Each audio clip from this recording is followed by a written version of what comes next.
ప్రముఖ పుణ్యక్షేత్రం కొండగట్టు ఆంజనేయ స్వామి సన్నిధిలో విషాదం నెలకొంది. కరెంట్ షాక్తో భక్తురాలు రాజేశ్వరి మృతి చెందారు. గోదావరికని కళ్యాణ్ నగర్కు చెందిన వృద్ధ భక్తురాలు రాజేశ్వరి కుటుంబ సభ్యులతో కలిసి కొండగట్టు ఆంజనేయ స్వామి దర్శనానికి వచ్చారు. తలనీలాలు సమర్పించే కళ్యాణకట్ట వద్ద కోతులతో కరెంటు వైర్ తెగిపడింది. కోనేరు వద్ద కరెంటు వైర్ తెగిపడడంతో అదే సమయంలో భక్తురాలు రాజేశ్వరి రైలింగ్కు తాకడంతో షాక్ గురయ్యారు. స్పృహ తప్పి పడిపోవడంతో ఆమెను పట్టుకునేందుకు ప్రయత్నించిన మరో మహిళ షాక్కు గురయ్యారు. వెంటనే కుటుంబ సభ్యులు పడిపోయిన స్పృహ తప్పిన వృద్ధురాలు రాజేశ్వరిని జగిత్యాల ఆసుపత్రికి తరలించేలోపే ప్రాణాలు కోల్పోయారు.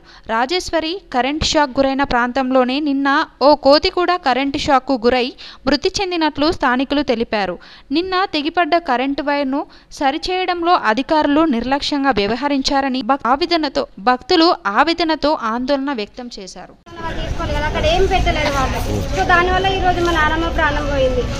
అంటే ఇప్పుడు అధికారుల నిర్లక్ష్యం అంటారు ఎట్లా? అక్కడ ఉన్న వాళ్ళే పెద్ద మనిషి కాబట్టి పోయింది. దానికి వాళ్ళు చేసిన దానికి మా వాళ్ళని అంటున్నారు మీరే లేదు అని. అది ఆల్రెడీ కోతి చనిపోయినప్పుడు తెలిసినప్పుడు మీరైనా కనీసం ప్రికాషన్స్ ముందు తీసుకోవాలి కదా. ఇట్లా ఉంది మీరు వెళ్ళకండి, అట్లీస్ట్ అక్కడ ఒక బోర్డు అయినా పెట్టాలి కదా, అట్లా వెళ్ళకండి అనేసి. అట్లా ఏం పెట్టలేదు వాళ్ళు.